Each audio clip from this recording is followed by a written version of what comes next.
Hello everyone, how's it going? I'm back with another weekly video on the M1 Finance dividend portfolio we've been working on.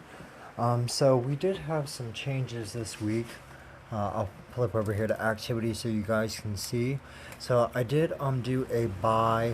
I thought it was going to be around $30. We did have a little over 30, but for whatever reason it only triggered 26.57.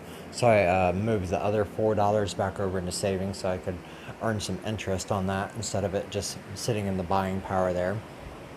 Um, we also did receive, we earned 1 cent from MasterCard this week, and they actually paid out too. And then we also received a 5 cent dividend payout from Costco. So that was pretty exciting to see. I know it's not a lot, but like I said, you do have to start somewhere. Our dividend yield for the week is sitting at a 2.66%, so that went down a little bit. I think last week I was sitting on somewhere around a 2.71 or 2.70, somewhere in there. So, and then I'll just scroll down through here and let you guys see my holdings, what percents I've got going on here. For the ETF tab, all of this is still the same, but I'll still go over it really quick for anybody new tuning in.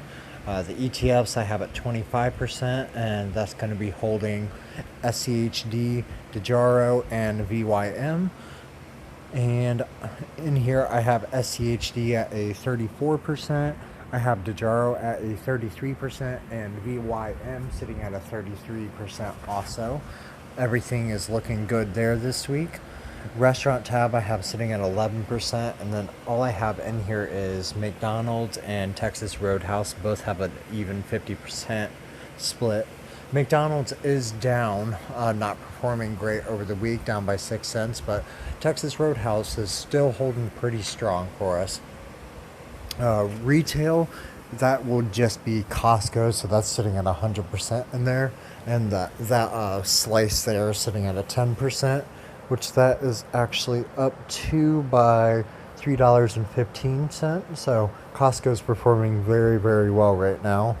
Utility, I have that sitting at a 10% too, and I only have ExxonMobil and Constellation in here. Constellation here is probably my favorite stock that I hold. I'm just pretty proud of it. I did my own research on it, and it's held up pretty well, so it's pretty exciting to see something like that. I do have both sitting at a 50% even split too. Scrolling down a little farther, we've got my tech tab. That's sitting at a 10% also.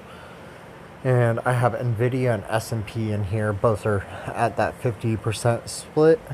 And looks like S&P's up by 44 cents. Nvidia's up by 69 cents. So not doing too bad there. The only thing I have in here in finance, which is sitting at a 6%, is a MasterCard. And that is down by 17 cents. So that is another one that's not doing great this week. Then beverages, I only have Pepsi. That's up by 88 cents, so doing pretty well this week. And I have that sitting at a 6% also. Over here in transportation, that's sitting at 6%. And that is Honda, which is performing actually pretty badly this week. It's one of the worst ones we have this week. And that's sitting at 100% because it's the only thing in there. Then for health, that's at a 6% also. I have AbbVie and Procter & Gamble, both sitting at the 50% split. AbbVie here is performing pretty badly, down by 45 cents, but Procter & Gamble's up by 60 cents, so definitely doing decent there. Then my mist tab, that's at a 5%, and then in here I have Altria, which is performing pretty well, up by $1.01.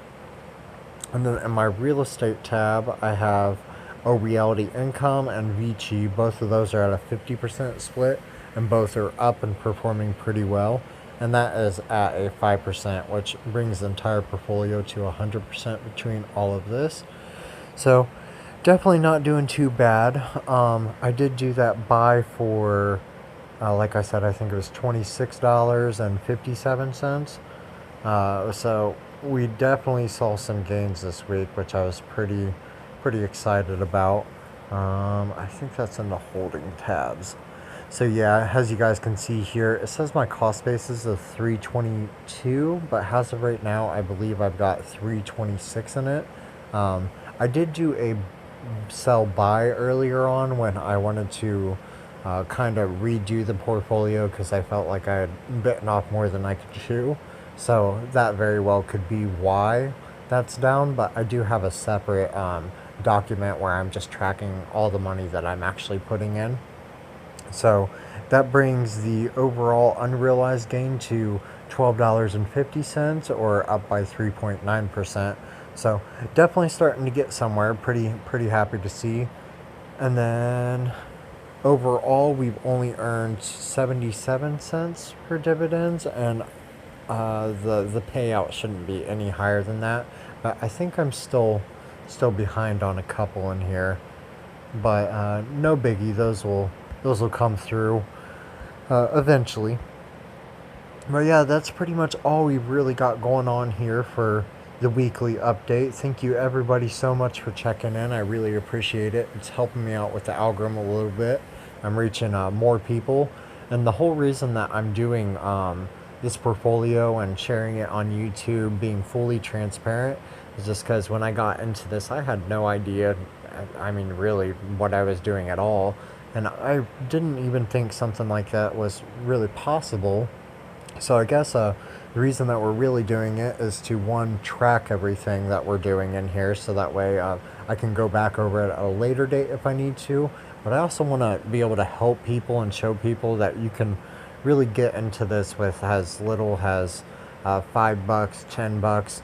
I think M1 actually only has a minimum buy of $25, but I know like Acorns and Webull, apps like those do I think it's like $1 minimum per buy or something. But I just prefer M1 overall. I'm pretty comfortable with it here. But yeah, that's pretty much all we've got for that weekly update, and thank you guys so much for checking us out. Just hit that like button. Anybody that's new, consider subscribing so you don't miss any updates. I do a daily update just covering every day the stock market's open, and then I do a final weekly update at the end of the week to kind of cover everything. So whatever your cup of tea is, it's all there. But thank you guys so much, and then just put in the comments too what you guys are doing with your own portfolios and what you guys are seeing for your gains and what you're seeing for your dividend payouts now. I'd be pretty excited to hear from everybody what's going on there. But thank you so much, and I'll see you all in the next one.